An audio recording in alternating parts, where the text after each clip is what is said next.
Hello students, I Amrita Indoliya, your NEET chemistry mentor. और student, आज अपन स्टार्ट करने जा रहे हैं केमिकल बॉन्डिंग का नेक्स्ट पार्ट, जो कि है VSEPR थ्योरी। अब VSEPR थ्योरी के बारे में हम डिस्कस करेंगे, but before that I want to revise you about the last previous sessions. आपको होपफुली याद होगा कि हमने लास्ट डिस्कशंस में बात की थी regard the bonding, regarding what bond parameters and all the electron pair repulsion and attraction forces। ये सारी चीजें हम लास्ट सेशन में बहुत अच्छे से डिस्कस कर चुके हैं। आफ्टर दैट अब VSEPR थ्योरी की तरफ जब हम मूव करेंगे तो हमें इस कॉन्सेप्ट में उन सारे पैरामीटर्स को भी थोड़ा थोड़ा ध्यान में रखना है। ये कॉन्सेप्ट बहुत ही इंपॉर्टेंट है एग्जाम के पॉइंट ऑफ व्यू से। क्वेश्चंस बहुत ज्यादा अराइज होते हैं इस टॉपिक से, तो प्लीज इसको केयरफुली पढ़िए, ध्यान रखिए। जो मैं बताऊंगी टू द पॉइंट आपको वो याद रखना है। बात समझ में आई? So let's begin with the next part, what is VSEPR theory. आइए, अब firstly we have to know the term VSEPR। हमने एक डिनोशन दिया है VSEPR, this is E P and R। So firstly आपको पता होना चाहिए कि कौन सी चीज किसके लिए स्टैंड कर रही है। आपने कहा V stands for what? Valence, S stands for shell, E stands for electron, P stands for pair and R stands for what? Repulsion। चलिए, ये बात हमें थोड़ा थोड़ा समझ में आई कि ये हमने अगर इसको फुल फॉर्म डिनोशन करते हैं तो this is that VSEPR is simply valence shell electron pair repulsion theory. अब आपको इन टर्मिनोलॉजी को अगर मैं मिक्स कर दूं तो क्या आप इसकी डेफिनेशन इजीली बना सकते हैं? एग्जैक्टली बना सकते हैं। मतलब आपको क्या याद रखना है कि VSEPR थ्योरी के अंदर हमें किसको इंक्लूड करना है? पहली चीज वैलेंस शेल के इलेक्ट्रॉन्स को, दूसरी चीज पेयर्ड कंडीशन में, और तीसरी चीज हमें वहां पर नोट डाउन करना है क्या? रिपल्शन। मिनिमम रिपल्शन हमें वहां पर अटेन करना है और हमें वहां से असाइन होंगी मॉलिक्यूल्स की ज्योमेट्रीज और shape. So VSEPR in the end आपको क्या बताता है? होल ओवर मॉलिक्यूल के अंदर उसकी बॉन्ड लेंथ, उसके bond angle, bond pair, lone pair, इन सब बॉन्डिंग पैरामीटर्स के अकॉर्डिंग उसकी ज्योमेट्री और शेप असाइन करने के काम आता है। पहली चीज लिख ले हम यहाँ पर, एंड आई होप कि आप भी मेरे साथ लिखेंगे किस किस चीज के लिए हम इसको यूज करते हैं। For shape and geometry of any molecule, and with the help of what? With the help of valence shell electron pair repulsion among them in between a molecule. Clear? चलिए, अब मुझे एक चीज बताइए, इस थ्योरी में अगर मैं आपको एक बेसिक सा एग्जांपल देती हूँ, बहुत ही जनरल, तो मैं ये कहती हूँ कि अपनी क्लास में या आपका ग्रुप होता है फ्रेंड्स का, लाइक हमारा भी 3-4 फ्रेंड्स का ग्रुप होता है, आपका भी होता है, सबका है। मेरे फ्रेंड सर्किल में हम जैसे कुछ फ्रेंड्स हैं, तो मैं मेरा ही एग्जाम्पल देती हूँ आपको कि मेरी फ्रेंड है एक, लाइक ए, कुछ भी नाम ले लेते हैं, नेम कुछ भी ले लीजिए आप, मैं मेरी फ्रेंड को रिवील नहीं करना चाहती in front of all. So simply अगर मैं कहती हूँ कि लाइक मेरी एक फ्रेंड है टैमी, दूसरी फ्रेंड हूँ मैं एमी, और तीसरी फ्रेंड है मेरी सैमी। ठीक है, अब हम एमी, टैमी, सैमी तीनों अच्छे फ्रेंड्स हैं, लेकिन यहाँ सैमी और टैमी के बीच में जो है ना कहीं थोड़ी खिटपिट होती रहती है हर बात पे। समझिएगा मेरी चीज को, बड़े गौर से सुनिएगा, क्योंकि इसको मैं रिलेट कराने जाऊंगी VSEPR के साथ। तो देखो, कॉन्सेप्चुअली अभी कॉन्सेप्ट साइड में है, लेकिन आपको पूरा कॉन्सेप्ट समझ में आ जाएगा इस एग्जांपल से। मैंने कहा हम 3 फ्रेंड्स हैं, टैमी, सैमी एंड एमी। अब टैमी और सैमी की कहीं ना कहीं छोटी छोटी खिटपिट होती रहती है। मतलब मैक्सिमम टाइम हमारे बीच में क्या होता है कि अगर हम तीनों कहीं जा रहे हैं for shopping, for visit, for anything, तो मैं ये मैक्सिमम टाइम देखती हूँ कि इन दोनों के बीच में लड़ाइयाँ शुरू हो जाती हैं। अब क्योंकि मेरी तो दोनों के साथ अच्छी बॉन्डिंग है, बीइंग अ एमी मेरी दोनों के साथ अच्छी बॉन्डिंग है, मैं ये भी नहीं कर सकती एक बार मैं टैमी को लेके चली जाऊं, एक बार मैं सैमी को लेके चले जाऊं। जाना हमें ग्रुप में ही है, हमें स्टडी करनी है ग्रुप में ही है। तो भाई अगर उस चीज को मुझे बैलेंस करना है, मैंने कहा कि मेरे को वो बैलेंस करना है कि मेरी ये फ्रेंड भी साथ रहे टैमी, और मेरी सैमी फ्रेंड भी साथ रहे। अब उनको बैलेंस करने के लिए मैं क्या चाहूंगी कि इन दोनों के बीच में मैं इस तरीके का डिस्टेंस क्रिएट करूं अमंग ऑल 3 ऑफ अस कि ये दोनों मेरे साथ भी रहें, इवन हम तीनों एक दूसरे के साथ रहें, लेकिन इनके बीच में लड़ाइयां कम हो। मैं इस तरीके से इनको पोजीशन दूंगी। सेम चीज अप्लाई करनी है मॉलिक्यूल के साथ।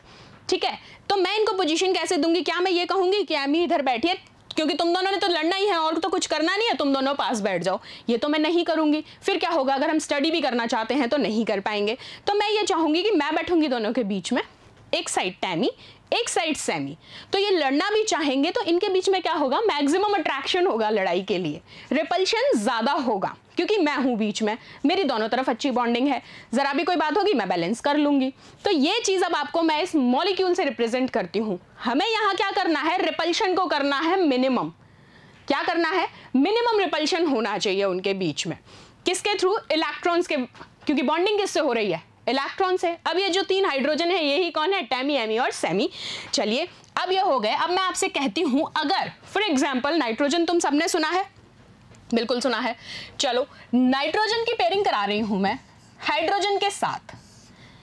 क्या कहा, नाइट्रोजन की पेयरिंग हाइड्रोजन के साथ। मुझे बताओ हाइड्रोजन कितने हैं, 3। ये नाइट्रोजन और मैं 3 हाइड्रोजन यहां पर ऐड कर दिए। अब ये तीनों हाइड्रोजन वही है, टैमी, एमी और सेमी। अब ये जो बीच वाला हाइड्रोजन है ये है एमी, क्योंकि मुझे पता है टैमी और सेमी को तो इन द एंड लड़ाइयां ही करनी है। तो मैं दोनों के बीच में बैठ गई और मैंने इनके बीच में इस तरीके का फोर्स ऑफ अट्रैक्शन, या कहूं मैं मिनिमम रिपल्शन मैंने क्रिएट किया है कि बात हो लेकिन लड़ाइयां कम से कम हो। चलिए, तो इस अकॉर्डिंग एडजस्टमेंट हमने यहां हाइड्रोजन का कर लिया। अब आपको पता है, क्योंकि हमें VSEPR के अंदर काउंट किसको करना है, वैलेंस शेल इलेक्ट्रॉन्स को। ठीक है, वैलेंस शेल इलेक्ट्रॉन्स को काउंट करेंगे। तो मुझे बताओ नाइट्रोजन के वैलेंस शेल इलेक्ट्रॉन कितने होते हैं, 5। और हाइड्रोजन का कहोगे तो मैं तो इसके पास तो है ही 1। चलो आपने बॉन्डिंग भी बड़ी अच्छे से कर ली कि हाइड्रोजन ने अपना 1-1 इलेक्ट्रॉन दे दिया, और यहां नाइट्रोजन के पास टोटल कितने थे, 5। तो नाइट्रोजन ने 3 तो ये शेयर करवा दिए, ये देखिए तीनों को संभाल रहा है ये। और अब इसके पास 2 इलेक्ट्रॉन्स और बचे हैं। वो जो 2 इलेक्ट्रॉन्स बचे हैं उनको आपने प्रेजेंट किया किससे, बाय लोन पेयर C। तो हो गए टोटल 5। ठीक है, अब यहां आपको एक चीज जो मैं बताने चाह रही हूं, क्योंकि हम इन द एंड VSEPR के थ्रू ज्योमेट्री या शेप असाइन करते हैं, तो याद रखना है ये जो बॉन्ड फॉर्मेशन हुआ है इसको आप कहेंगे बॉन्ड पेयर। क्या कहेंगे, बॉन्ड पेयर। और आप इसको इन शॉर्ट रिप्रेजेंट कर लेते हैं लाइक BP, बॉन्ड पेयर। और ये जो प्रेजेंटेशन है इसको आप कहते हैं क्या, लोन पेयर। आई बात समझ में। और शॉर्ट में हम इसको रिप्रेजेंट कर लेते हैं लाइक LP। यहां तक बात क्लियर है, ये सब आपको पता है कि इलेक्ट्रॉन्स की शेयरिंग हुई है और सारी चीज। अब एक और चीज जो मैं बताने जा रही हूं, क्योंकि हम जब भी ज्योमेट्री असाइन करेंगे तो हमें सिर्फ बॉन्ड पेयर और लोन पेयर पर डिपेंड नहीं रहना है, हमें वहां पर बॉन्ड एंगल भी पता होना चाहिए।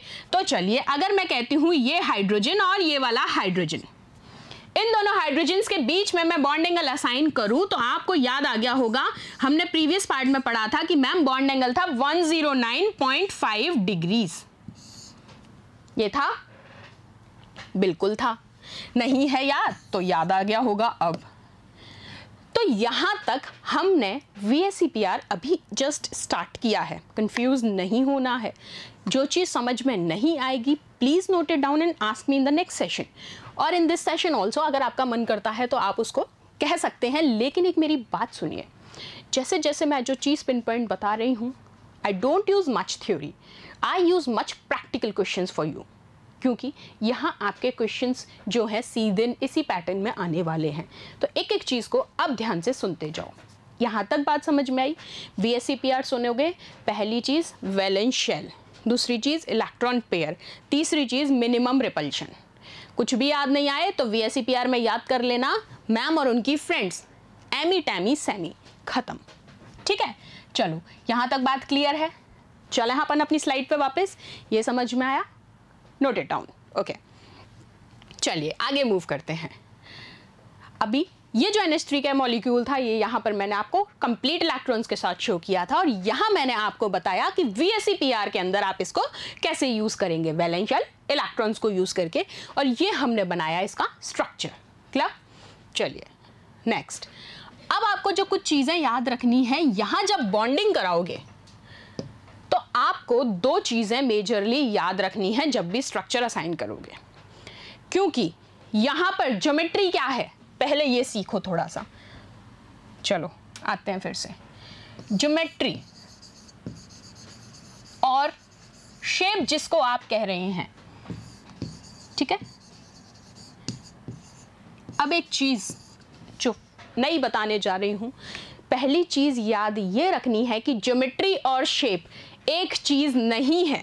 आप लोग मोस्ट ऑफ द टाइम इसी चीज में कंफ्यूज होते हैं स्टूडेंट्स कि ज्योमेट्री का मतलब भी शेप है, शेप का मतलब भी ज्योमेट्री है। बिल्कुल भी नहीं, ये दोनों एक दूसरे को रिजेंबल करते हैं somehow in their properties of what, of true languages, ठीक है। बट आप अगर कहेंगे कि आप इसको मैम बताइए ना, फिर डिफरेंस कैसे रहेगा, तो आपको याद रखना है जब कभी भी ज्योमेट्री की बात होगी तो वहां पर bond pair plus lone pair, अभी बताए थे आपको, जब दोनों चीजें काउंट हो रही हैं तो वहां जो असाइन होती है दैट इज ज्योमेट्री। और जब आप बात करते हैं when you are using only bond pairs then it is shape, ठीक है। अब ये है क्या, ये है एक्चुअली आपकी मम्मा। क्या है ये है हमारी मम्मा, क्योंकि मम्मा को क्या है, अपने सारे बच्चों की चिंता रहती है। अब वो नालायक हो, पढ़ने वाला हो या फिर बहुत अच्छा हो, आफ्टर ऑल मम्मा को तो सबकी चिंता करना है। तो ज्योमेट्री और शेप एग्जैक्टली क्या है, मम्मा। और ये जो बॉन्ड पेयर और लोन पेयर्स हैं ये सब इनके क्या हैं, चिल्ड्रंस। तो आपने कह दिया कि मम्मा को होती है हमारी चिंता, तो मम्मा उसी तरीके से हमको असाइन कर देती हैं कि जहां थोड़ी सी शैतानी और पढ़ाई दोनों इंक्लूड हो रही हैं तो आप उसको कह रहे हैं ज्योमेट्री। जहां सिर्फ और सिर्फ शैतानियां, वहां आप कहते हैं कि मैं क्या हूं, नटखट, तो आप उसको कहते हैं शेप। दोनों चीज़ों को रिलेट करना सीख लो। वो एग्जाम्पल को अपन को इस तरीके से रिलेट नहीं करना है, सिर्फ आपको याद कराने के लिए मैंने एक पैटर्न बनाया। तो ये बात तुम्हें समझ में आई। चलो, बॉन्ड पेयर और लॉन पेयर के साथ में आपने इन दोनों चीज़ों को सीख लिया। अब हम रिवील करते हैं अपने पॉइंट पे। पहला पॉइंट क्या कह रहा है, पहली चीज़ तो मैंने यहाँ लिखा है important, that means it is really very important. पहली चीज़, मॉलिक्यूल्स विद लोन पेयर्स। क्या कह रही हूं मैं, molecules with lone pairs on central atom. दो तरीके के मॉलिक्यूल्स आप यहां डिस्कस करोगे, एक तो मॉलिक्यूल्स विद लोन पेयर्स, एक है मॉलिक्यूल्स विदाउट लोन पेयर्स। तो पहले मैं आपको बता रही हूं molecules with lone pairs. Molecules with lone pairs यानी कि सेंट्रल एटम को कंक्लूड करते हुए आप कहेंगे इसकी ज्योमेट्री का पार्ट जो रहेगा that is always distorted geometry, यानी कि एग्जैक्टली फिक्स नहीं होगी। कैसे, अब आप ये देखिए H2O, ये हाइड्रोजन और ऑक्सीजन। तो आपने यहां पर क्या कहा, विद लोन पेयर्स वाले में आपने लोन पेयर भी काउंट किए हैं और बॉन्ड पेयर भी काउंट किए हैं। अब बॉन्ड पेयर यहां पर कौन से हैं, ये वाले, ये है बॉन्ड पेयर्स, और ये दोनों क्या हैं, लोन पेयर्स। यही कहा है आपने, बिल्कुल ठीक है। अब आपने इन दोनों की काउंटिंग से जब आप ज्योमेट्री असाइन करते हैं तो वो ज्योमेट्री हमेशा ही डिस्टॉर्टेड ज्योमेट्री आएगी। याद रखना है, बिल्कुल दिमाग में फिट कर लेना है, सोचना है ही नहीं। तो और उसमें जो बॉन्ड एंगल क्रिएट हो रहा है, यहाँ बात चल रही है H2O के रिस्पेक्ट में, तो आप कहेंगे H2O के रिस्पेक्ट में बॉन्ड एंगल इज 104.5 डिग्रीज। ठीक है बात यहाँ तक। चलिए नेक्स्ट मूव करते हैं। नेक्स्ट मूव करने से पहले एक चीज़ और बताऊंगी, ये बात की विद लोन पेयर्स की, तो हम एक और बात करेंगे विदाउट लोन पेयर्स की। क्या कह रही हूं मैं आपको, विदाउट लोन पेयर्स। तो चलो मुझे एक ऐसा एग्जाम्पल बता दो जिसमें लोन पेयर्स नहीं होते।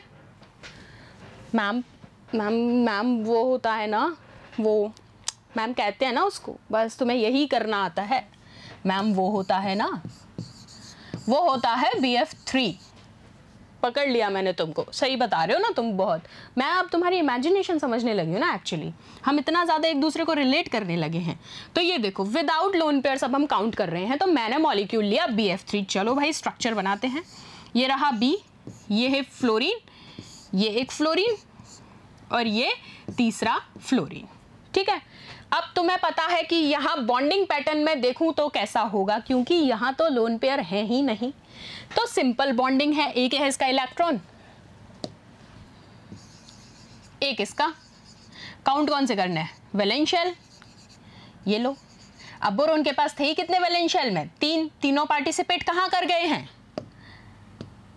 कहाँ पार्टिसिपेट किया है तीनों ने? बॉन्डिंग में। तीनों ही क्या बना रहे हैं? Bond pairs.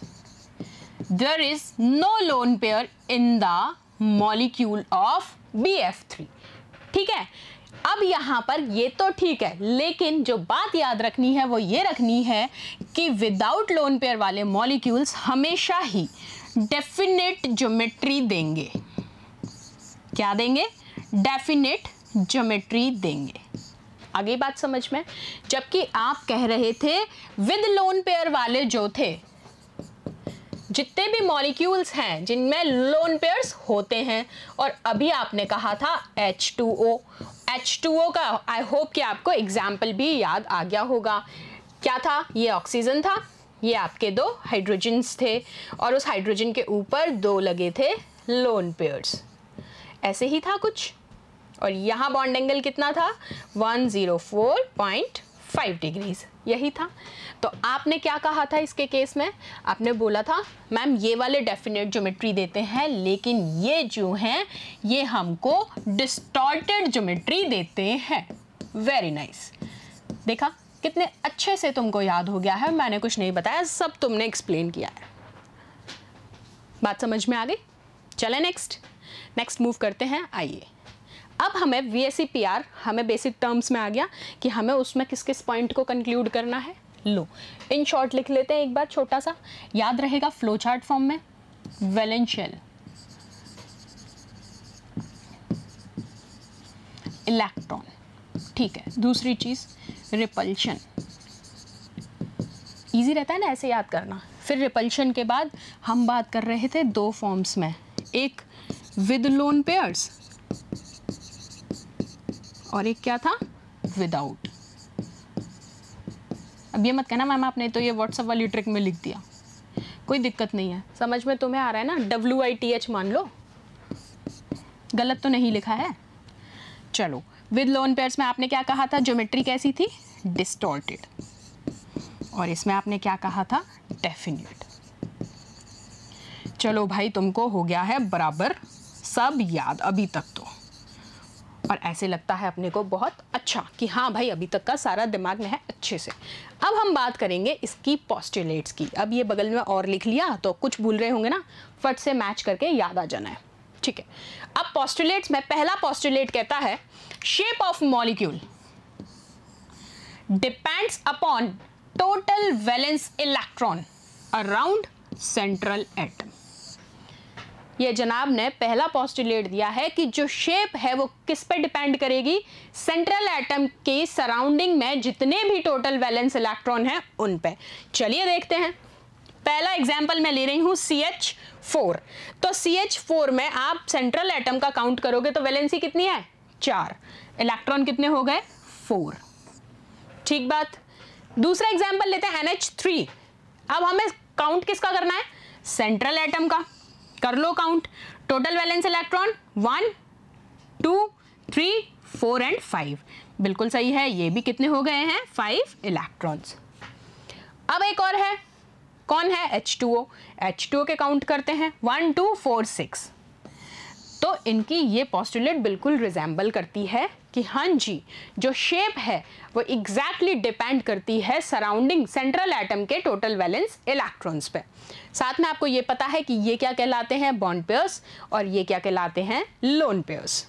ठीक है, नेक्स्ट मूव करें। चलिए, सेकंड पोस्टुलेट क्या कहता है? Valence electrons repel one another due to same charge. किसकी वजह से? सेम चार्ज की वजह से ये क्या करते हैं? रिपेल करते हैं। क्योंकि इनके ऊपर कैसा चार्ज है? सेम चार्ज की वजह से। क्योंकि मैंने क्या कहा था, टैमी और सैमी दोनों को है लड़ना, अब मुझे कराना है इनको दूर। चलो एग्जाम्पल ले लूँ BF3। अब कौन है ये? फ्लोरीन। सेम चार्ज रखता है, नेगेटिव चार्ज। अब आप यहाँ पर कहेंगे जो फॉर्मेशन है वो किसकी है? सिर्फ बॉन्ड पेयर की। तो आपने कहा यहाँ पर सेकंड पोस्टुलेट भी बिल्कुल सही बात कह रहा है। चलिए थर्ड एक और इसका एग्जाम्पल देखते हैं, NH3। अब NH3 का मॉलिक्यूल याद आ जाना चाहिए पहले।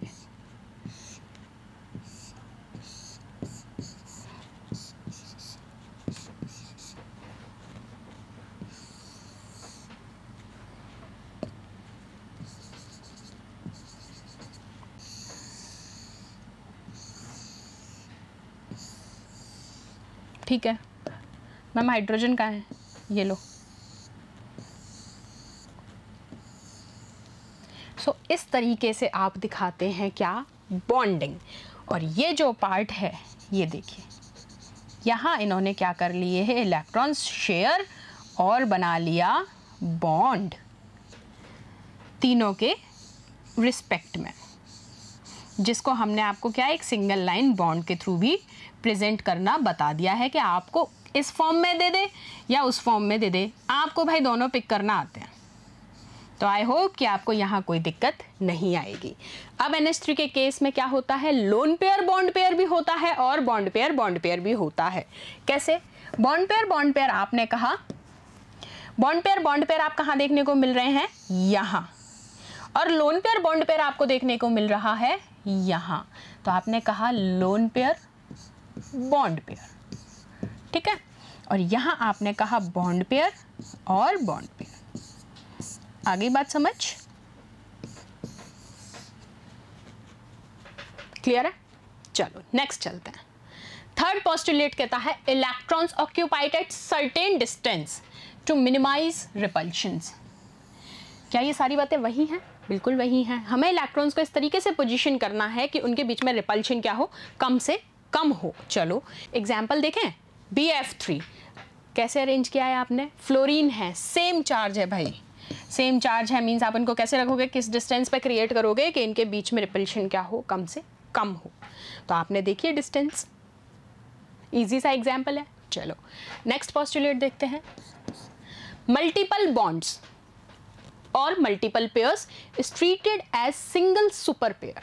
मतलब क्या है इसका, इसका मतलब है मल्टीपल बॉन्ड यानी डबल बॉन्ड, ट्रिपल बॉन्ड या कुछ भी हो, उसको आप कैसे ट्रीट करेंगे, सुपर सिंगल बॉन्ड की तरह। सुपर सिंगल बॉन्ड कैसे रिप्रेजेंट करते हैं, लाइक ये आपने कोई एग्जांपल लिया AB, इनके बीच में डबल बॉन्ड बन रहा है और इसी की रिजेम्बलेंस मैं दे रही हूँ कार्बन डाइऑक्साइड CO2 के साथ। अब आपको पता है कार्बन और ऑक्सीजन के बीच में यहाँ कैसा बॉन्ड बनता है, डबल बॉन्ड। अब आप इसकी रिजेम्बलेंस किसके साथ देख रहे हैं, BeCl2 के साथ, क्योंकि हमें इसको कैसे लेके चलना है, सुपर सिंगल पेयर की तरह, यानी सुपर सिंगल बॉन्ड की तरह। तो आपने रिप्रेजेंटेशन दी तो you have to see like this, BeCl2 कैसा होता है स्ट्रक्चर, दोनों का ही लीनियर। यहां तक बात क्लियर है? चलिए नेक्स्ट की तरफ मूव करते हैं। अब रिपल्शन का ऑर्डर क्या रहता है, क्योंकि हम बार बार एक ही चीज पे फोकस कर रहे हैं कि मिनिमम रिपल्शन होना चाहिए, मिनिमम रिपल्शन होना चाहिए। अब उसका जो ऑर्डर रहेगा वो क्या रहेगा, lone pair lone pair, lone pair bond pair, then bond pair bond pair. इसके ऊपर इतने क्वेश्चंस आते हैं बेटा, क्या कहूं मैं आपको कि बहुत ज़्यादा क्वेश्चंस आते हैं। ये कॉन्सेप्ट है बहुत इजी, सिर्फ आपको लिंक करना है। अगर आपने इसको बीच में से पढ़ा ना तो आप लिंक नहीं कर पाओगे। इसीलिए मैं आपको हमेशा कहती हूँ कि एक बार जब भी नेक्स्ट पार्ट शुरू होता है तो प्रीवियस पार्ट को 5 मिनट में एक बार रिवाइज कर लिया करो, ठीक है। अब क्योंकि उन पैरामीटर्स का हमें यहाँ इतना यूज़ नहीं है अभी, हमें सिर्फ VSEPR एक न्यू कंसेप्ट है, न्यू कंसेप्ट के साथ स्टार्ट कर रहे हैं, कोई दिक्कत नहीं है। लेकिन अब क्योंकि लोन पेयर बॉन्ड पेयर ये सब हमने पहले भी डिस्कस किए थे, ठीक है। रिपल्शन का ऑर्डर क्या रहता है, सबसे ज़्यादा जो होता है वो होता है लोन पेयर, फिर होता है लोन पेयर बॉन्ड पेयर, फिर होता है बॉन्ड पेयर। मैम कैसे याद करेंगे, दिमाग में नहीं रहेगा। चलो एक एग्जाम्पल देती हूँ, सुनना, हंसना मत, और अदरवाइज़ तो बिल्कुल मत लेना, अदरवाइज़ की बात ही नहीं है। हमारे घर में, हमारे नहीं सबके घर में, मैं मान लेती हूँ कि ये एक ग्रुप है, ये एक ग्रुप है, 2 फैमिलीज़ हैं हम, ठीक है। ये फैमिली छोटी कर दी ना मैंने, बराबर बनाओ। चलो एक फैमिली ये है, ठीक। अब ये जो फैमिली के अंदर आपने लिखा BP, यानी कि बॉन्ड पेयर वाले कौन से होते हैं, मैरिड। इन शॉर्ट याद रखने के लिए याद रख लो कि जो शादीशुदा है, एक मैंने इसका भी यही ले लिया, ये मॉलिक्यूल है दोनों के बीच में मैंने सेम चीज़ ले ली। तो बॉन्ड पेयर से मतलब समझो कि जो भाई ग्रस्त जीवन के लोग हैं, जो इजीली बॉन्डिंग करके संभाल के स्टेबिलिटी मेंटेन करते हैं, तो मैंने उनको मान लो रिलेट कर लिया यहाँ मैरिड के थ्रू, ठीक है। अब उनके क्योंकि भाई मैरिड हैं, शादी वादी हो गई, तो चलो उनके चिल्ड्रंस भी होंगे।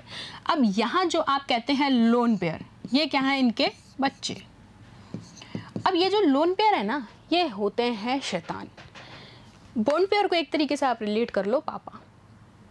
अब पापा और पापा के भाई, इनके बीच में आप लड़ाइयाँ बहुत कम देखोगे, बहुत ही कम देखोगे। क्यों देखोगे भाई? इनके ऊपर ऑलरेडी बहुत रिस्पॉन्सिबिलिटीज़ हैं, इनको घर संभालना है, स्टेबिलिटी मेंटेन करनी है, सारी चीज़ों को देख के चलना है, तो ये उस ओहदे में रहते हैं। अब लोन पेयर क्या है? हमारे पास क्या काम है? शैतानी मचानी, लड़ाइयाँ करनी।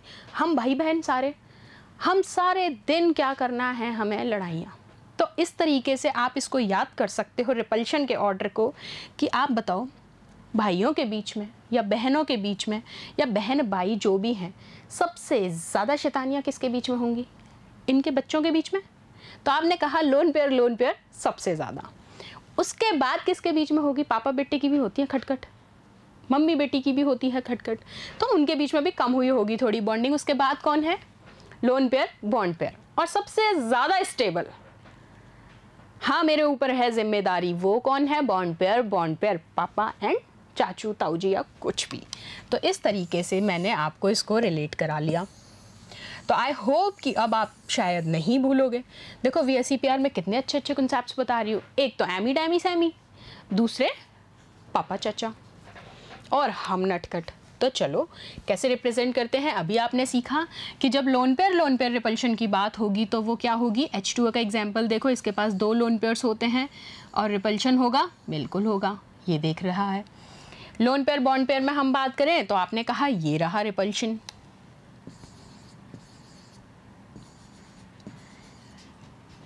Next time I tell to Shekhar ji कि Shekhar ji please put them in the yellow colour, है ना? बहुत मेहनत करते हैं हमारे शेखर जी इसके ऊपर। ये देखिए, तो हमने कहा लोन पेयर बॉन्ड पेयर, ठीक है, लोन पेयर बॉन्ड पेयर भी हमने बना लिया। बॉन्ड पेयर ना के बराबर जिम्मेदार व्यक्ति हूं मैं, वो कौन है? ये। तो तीनों चीज़ें बता सकते हो। अब तो आई थिंक ऑर्डर याद हो गया होगा, बता दो फटाफट मुझे बिना इसको देखे। चलो सब रिपल्शन का ऑर्डर बता दो फटाफट से। कौन था लोन पेयर वाले घर के नटखट बच्चे? लड़ाइयाँ, लोन पेयर। फिर कौन आएंगे? मम्मी पापा नहीं, आप पापा, मम्मी या दीदी, लड़ाइयाँ। फिर सबसे लास्ट में मम्मी पापा, ठीक है। चलो नेक्स्ट, अब हमें करनी है, हमने थियोरेटिकल एस्पेक्ट पढ़ लिया, अब हम इस पे स्ट्रक्चर्स पे असाइन करेंगे। सबसे पहले हम स्ट्रक्चर की प्रेडिक्शन करेंगे। कौन से वाले? विदाउट लोन पेयर्स वाले स्ट्रक्चर्स असाइन करते हैं। चलिए, ज्योमेट्री, मैंने आपको कहा था ज्योमेट्री और शेप दोनों के रिस्पेक्ट में, जिसके अंदर लोन पेयर और बॉन्ड पेयर दोनों काउंट होंगे, ठीक है। एंड शेप को कैसे कंसीडर करते हैं? जिसमें सिर्फ और सिर्फ बॉन्ड पेयर काउंट होते हैं। आगे बात समझ में? बिल्कुल, आ भी जानी चाहिए, अब तो तुम इंटेलिजेंट हो गए हो मुझसे भी ज़्यादा। When molecules does not have lone pair, जब लोन पेयर बाबा इसके पास नहीं होंगे तो ये कहते हैं तू और मैं बराबर हैं। कौन? SG, shape and geometry, short में याद कर लो, SG, शेप एंड ज्योमेट्री। लेकिन वो कहते हैं जब मेरे पास है लोन पेयर्स, तू और मैं इक्वल नहीं है भाई, मेरा कुछ अलग है तेरे से, मैं थोड़ा सा ज़्यादा हाई प्रोफाइल हूँ, वो वाला उसमें नखरे आ जाते हैं, क्योंकि आफ्टर ऑल कौन है? BP, पापा। चलो एग्जाम्पल देख लें। सबसे पहले कौन से देख रहे हैं हम? विदाउट लोन पेयर्स वाले। दिमाग में रखना है विदाउट लोन पेयर्स वाले। स्ट्रक्चर देख के भी तुम्हें समझ में आ जाएगा। ये सारी बातें समझ में आ गई।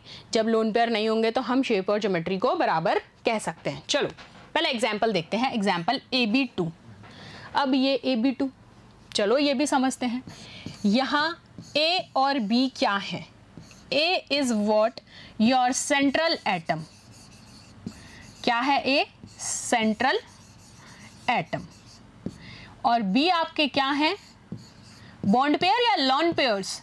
अभी तो कहा तुमने कि यहाँ लोन पेयर नहीं काउंट करेंगे मैम, यहाँ तो हम सिर्फ बॉन्ड पेयर्स काउंट करेंगे, ठीक है। तो ये क्या है? Bond pairs. तो पहला मैंने कॉज लिया है AB2 टाइप का, यानी कि इसके पास सेंट्रल एटम 1 और बॉन्ड पेयर कितने हैं? 2। चलो एग्जाम्पल AB2।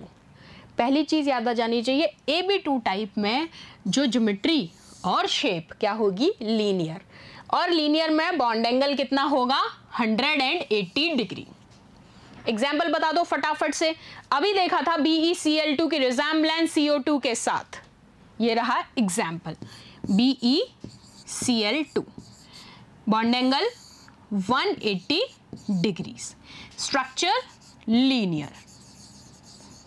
ठीक है, समझ आया? चलो नेक्स्ट है AB3 यानी कि सेंट्रल एटम 1, बॉन्ड पेयर 3। ठीक है, आ जाओ AB3। फिर से पहली चीज याद रखो, जब AB3 टाइप का मॉलिक्यूल होगा ज्योमेट्री कैसी होगी? Trigonal planar.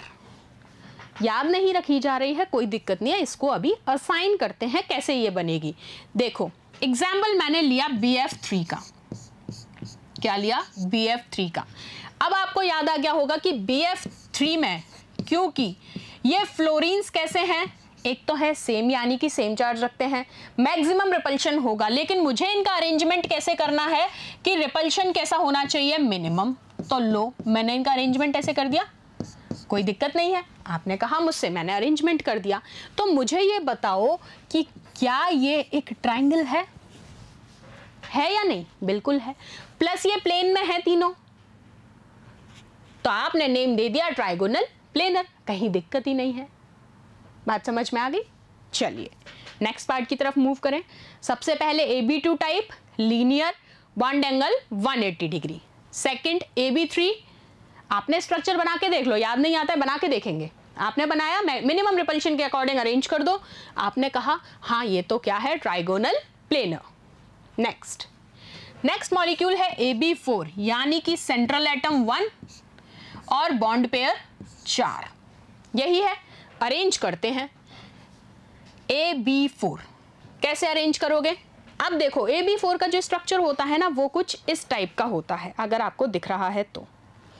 ये आगे एक ये जैसे कि अपना ट्राइपॉड नहीं होता, ट्राइपॉड स्टैंड होता है, उसके तरीके का इसका स्ट्रक्चर होता है कि आप इसको कहीं से भी रोटेट कराइए, तीनों तरफ से एंगल्स जो हैं आपके वो सिमिलर होंगे। सो आप इसको कहते हैं कि मैं यहां अरेंजमेंट इसका टेट्राहेड्रल कह देती हूं। एग्जाम्पल क्या होगा? CH4। ये H स्ट्रेट नहीं है, ये डाइवर्जन है थोड़ा सा, और इसका जो बॉन्ड एंगल होगा वो कितना होगा? 109.5 डिग्री। बात समझ में आ गई यहां तक? चलो स्ट्रक्चर ज्योमेट्री कैसी है इसकी? टेट्राहेड्रल। अभी समझाया दिस, ट्राइपॉड स्टैंड है ना। नेक्स्ट AB5, क्या कह रही हूं? AB5 यानी कि सेंट्रल एटम कितने हैं? 1 और बॉन्ड पेयर कितने हैं यहां? 5। चलो असाइन करते हैं। 5 सुनते ही याद आ जाता है PCl5, याद आया? PF5। अब ये देखो, अब यहां तुमने इस मॉलिक्यूल को अरेंज कैसे किया? जैसे ही 5 मॉलिक्यूल सुन रहे हैं तो पहले बना डालो एक ट्राइंगल। ज्योमेट्री याद नहीं हो रही है, हमें याद करनी ही नहीं है, अपन बना के देखेंगे। यहां पर मैंने आपसे कहा पहले बनाओ एक ट्राइंगल। अब सबसे पहले यहां पर सेंट्रल एटम को रख दो, रख दिया सेंट्रल एटम।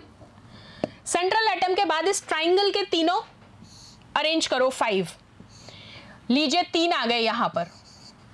अभी भी आपके पास कितने बचे हैं? 2 और बचे हैं, 2 अरेंज कर दो, 1 और 2। कैसे? सीधे प्लेन में, अपवर्ड प्लेन में एंड डाउनवर्ड प्लेन में। ये लो, मिल गई ज्योमेट्री। अब ज्योमेट्री का नेम देख लेते हैं।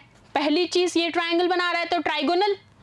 अब दूसरी चीज, अगर आप इस साइड से देखेंगे तो भी पिरामिड है, इधर से देख रहे हैं तो भी पिरामिड है, प्लस पिरामिड कितने बन रहे हैं? 2। तो आप इसकी नेमिंग क्या करेंगे? ट्राइगोनल बाइपिरामिडल, क्योंकि कितने पिरामिड्स का फॉर्मेशन है? 2 का। तो आपने कहा ये इसकी ज्योमेट्री हो जाएगी यहां पर ट्राइगोनल बाइपिरामिडल। किसके रिस्पेक्ट में? AB5 मॉलिक्यूल की अगर बात की जाती है तो। दूसरी चीज जो याद रखनी है वो क्या है? Bond angle. चलो इनके बीच में बॉन्ड एंगल क्या होगा? अगर आप इस बॉन्ड एंगल को रिलेट करते हैं, ये देखिए आपको सीधा सीधा दिख रहा है, दिस इज ऑफ 90 डिग्री। और अगर मैं ये वाला बॉन्ड एंगल ले लेती हूं, दिस एंड दिस, बताओ मुझे बॉन्ड एंगल कितना होगा? 120 डिग्री। क्लियर? याद हो गया अच्छे से? AB5 तक कवर कर लिया और विदाउट लोन पेयर चल रहे हैं, सिर्फ ये बॉन्ड पेयर्स हैं, लोन पेयर का अभी कोई काम नहीं आया यहां पर। सिर्फ और सिर्फ बॉन्ड पेयर्स काउंट कर रहे हो, ठीक है। चलो एग्जाम्पल क्या है, PCl5। आगे ज्योमेट्री समझ। चलिए नेक्स्ट मूव करते हैं। AB6 में आप कहोगे सेंट्रल एटम 1 और 6 बॉन्ड पेयर्स। चलो बना लेते हैं फटाफट से, इसकी ज्योमेट्री भी देखते हैं। 6 मॉलिक्यूल अरेंज करने हैं तो सबसे पहले सेंट्रल एटम बनाओ, ठीक है। अब एक स्क्वायर बॉक्स बनाते हैं, चलो 4 अरेंज कर दो। बॉन्ड पेयर है, लोन पेयर तो अभी है नहीं, और 2 क्या कर दोगे, upward plane and downward plane. हो गए 6 पूरे की पूरे अरेंज। तो आप कहते हो कि ये ज्योमेट्री क्या है, ऑक्टाहेड्रल। रटनी है ही नहीं, आपने फटाफट से मॉलिक्यूल का देखा कि किस टाइप का पूछा गया है, आपने उसको लेके स्ट्रक्चर असाइन किया। स्ट्रक्चर असाइन करते आप खुद कह देंगे कि ये वाली ज्योमेट्री बन रही है। आपने कहा कौन सी ज्योमेट्री है, ऑक्टाहेड्रल। अब बॉन्ड एंगल पूछती हूं मैं तुमसे, यहां पर बॉन्ड एंगल में मुझे बताओ, इस बॉन्ड एंगल की बात कर लूं, अरे भाई 90 डिग्री, ये ले लो 90 डिग्री। ऑक्टाहेड्रल में अरेंजमेंट ओवरऑल कैसा है, 90 डिग्री। एग्जाम्पल SF6, ठीक है। ये लो, कहां दिक्कत है, ये रहा 90 डिग्री और ये रहा 90 डिग्री, ठीक। नेक्स्ट प्रोसीड करें। ये सारे एग्जाम्पल्स किसके थे, विदाउट लोन पेयर्स, सिर्फ बॉन्ड पेयर काउंट किया है, और उसी को आप क्या कह रहे थे, ज्योमेट्री और शेप एक दूसरे को रिजेंबल करेंगे। अब नेक्स्ट प्रोसीड करते हैं अपन लोन पेयर्स वालों के साथ। अब लोन पेयर के अंदर याद रखना है कि यहां पर उन मॉलिक्यूल्स को काउंट करा जा रहा है जिनमें हम लोन पेयर को इंक्लूड करेंगे। जब लोन पेयर को इंक्लूड करोगे तो शेप कभी भी ज्योमेट्री के इक्वल नहीं होगी, दैट इज वेरी इंपॉर्टेंट। क्या कहा है, शेप ज्योमेट्री के इक्वल नहीं होगी। कैसे, आ जाइए एग्जाम्पल से अपन क्लियर करते हैं। पहला एग्जाम्पल है AB2E पैटर्न टाइप का। अभी तक आप पढ़ रहे थे AB पैटर्न्स, अभी आप पढ़ेंगे ABE पैटर्न्स, यानी कि एक अलग से नई चीज आपको देखने को मिली है, that is a representation with E। ये E यहां पर क्या है, ये E है आपका लोन पेयर। अब देखो ये याद आ गया होगा, ये क्या था, सेंट्रल एटम,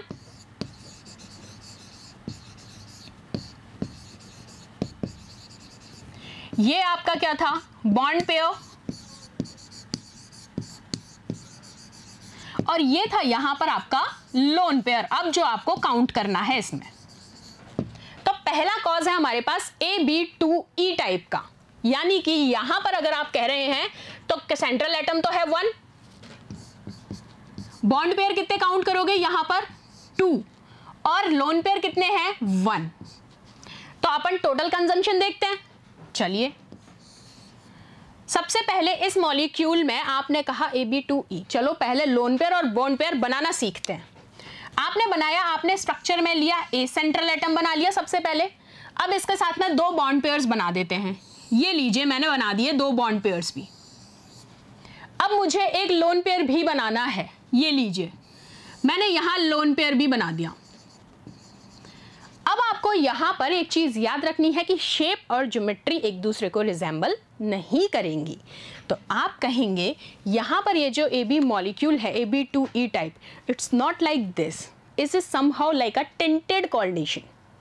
तो आप कहेंगे क्योंकि यहां पर इस लोन पेयर को सिर्फ स्ट्रक्चर असाइन करने में, सिर्फ ज्योमेट्री असाइन करने में यूज किया जाता है, लेकिन कभी भी इसकी नेमिंग, ज्योमेट्री को नेम करने में काउंट नहीं किया जाता।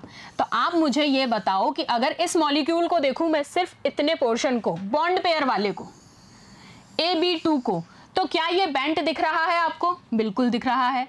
तो आपने कहा इसकी शेप कैसी होगी, बैंड शेप। नहीं यूज करना है लोन पेयर को शेप असाइन करने में, आपको सिर्फ उसको यूज करना है उसकी ज्योमेट्री बनाने में, ठीक है। तो शेप कैसा है, बैंड शेप। एग्जाम्पल क्या होगा, SO2। ये लो बना दो फटाफट से, एक लोन पेयर बना दो, ऑक्सीजन को डबली बॉन्डेड शो कर दीजिए, कहीं दिक्कत नहीं है। क्लियर? चलो नेक्स्ट पैटर्न पढ़ते हैं AB3E। फिर से A क्या है, 1 इज सेंट्रल एटम, 3 यहां पर क्या है, बॉन्ड पेयर, और एक यहां पर क्या है, लोन पेयर। बनाए शेप, फिर से ज्योमेट्री असाइन करते हैं। आपने कहा यहां पर आपने सबसे पहले सेंट्रल एटम को असाइन किया। सेंट्रल एटम के साथ बॉन्ड पेयर कितने कनेक्टेड हैं, 3 बॉन्ड पेयर्स बना दिए। लोन पेयर कितने हैं, अगेन 1, आपने एक लोन पेयर बना दिया। ठीक है, अब इसकी जो ज्योमेट्री है आप ये देखिए, मैं एग्जांपल लेती हूं NH3 का। होपफुली आपको याद आ गया होगा, NH3 1 lone pair and 3 hydrogen. और इसकी स्ट्रक्चर कैसी थी, ये कैसे लोन पेयर कैसे अरेंज्ड है, पिरामिडल। तो आप कहेंगे दिस इज ट्राइगोनल पिरामिडल। ठीक है, क्या होता है इसका शेप, ट्राइगोनल पिरामिडल, क्योंकि आपको लोन पेयर को शेप में काउंट नहीं करना है। ठीक है, चलिए नेक्स्ट पैटर्न है AB2E2, यानी कि यहां पर अब आपको देखिए 2 बॉन्ड पेयर के साथ लोन पेयर्स भी 2 शो करने हैं। अब ऐसा कौन सा एग्जाम्पल है जिसके अंदर 2 लोन पेयर्स भी हो, 2 बॉन्ड पेयर्स भी हो। मुझे एग्जाम्पल याद आता है कुछ H2O का, होपफुली आपको भी याद आ गया होगा मेरे साथ साथ। तो आप कहते हैं हाँ जी मैम, H2O का एग्जाम्पल ले लीजिए, उसमें हाइड्रोजन जो है ऑक्सीजन के साथ 2 बॉन्ड पेयर बनाता है, फिर हाइड्रोजन के पास अपने वैलेंस इलेक्ट्रॉन्स में से 4 इलेक्ट्रॉन वेकेंट रह जाते हैं, जिनको हम 2 लोन पेयर्स में काउंट कर रहे हैं। बिल्कुल, अब अगेन हमें क्या करना है, शेप असाइन। लोन पेयर्स को काउंट नहीं करना है, सिर्फ इतने स्ट्रक्चर को काउंट करना है शेप के लिए। आपने कह दिया कैसा है, बैंड शेप। ठीक है, नेक्स्ट प्रोसीड करें। आइए, नेक्स्ट आप कह रहे हैं A4BE, 1 central atom, 4 bond pairs and 1 lone pair ठीक है, अब ये कैसा है देखो, आपने कहा इसको कैसे असाइन कर रहे हो, पहले सेंट्रल एटम बनाते हैं, साथ में आपने लगाए हैं 4 bond pairs.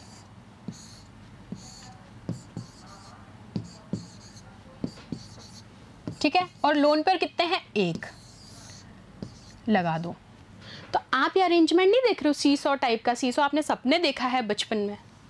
This is somehow what, seesaw kind structure. इधर से ले लो या इधर से ऐसे इसको बना लो, तो आप कहेंगे this is what, seesaw structure. ये जो बॉन्ड्स कहलाते हैं एक्सियल पोजीशन पे होते हैं, और नीचे वाले ये जो है वो इक्वेटोरियल पे। Those are axial and this is equatorial. ठीक है, एग्जाम्पल है SF4, इसके पास एक लोन पेयर भी है। ठीक है, चलो नेक्स्ट है AB3E2, 1 central atom, 3 bond pair and 2 lone pair. चलो बना दो फटाफट। सबसे पहले आपने बना दिए 2 लोन पेयर्स, सेंट्रल एटम लिख के, ये रहा सेंट्रल एटम।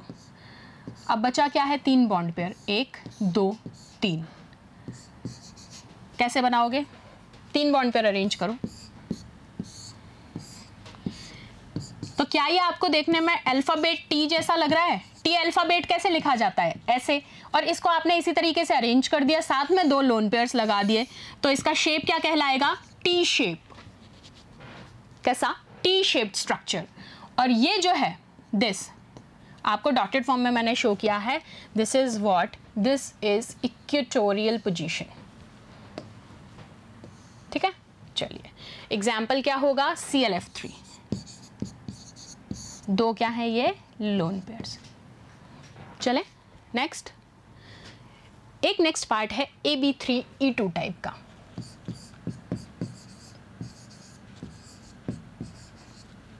यानी कि 1 सेंट्रल एटम, 3 बॉन्ड पेयर और 2 क्या है यहाँ पर, लोन पेयर। चलो फटाफट से बना लेते हैं। अब आपको ये याद रखना है, इसको सेम ऐसे ही मैन्युपुलेट करना नहीं है कि आपने टी शेप का 3 बनाया और 2 लोन पेयर बना दिए, वो कभी एग्जिस्ट नहीं करेगा। इसीलिए मैंने इतना बड़ा इस पर क्रॉस लगाया है। यहाँ आप कहेंगे loan pair bond pair repulsion बहुत कम होता है, क्योंकि लोन पेयर्स यहाँ पर इक्वेटोरियल पोजीशन पे होते हैं तब। ठीक है, इस वजह से ये शेप रिजेंबल नहीं की जाएगी।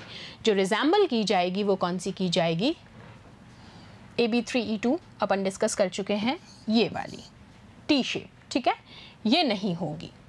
तो चलिए नेक्स्ट देखते हैं। नेक्स्ट में आपको फिर से वही सेम चीज करनी है। सबसे पहले क्या, लोन पेयर काउंट करो। तो देखो एक है आपका क्या यहाँ पर, सेंट्रल एटम, कलर ये ले लेते हैं, central atom 1, bond pair 5, lone pair 1, AB5E type का ये मॉलिक्यूल है।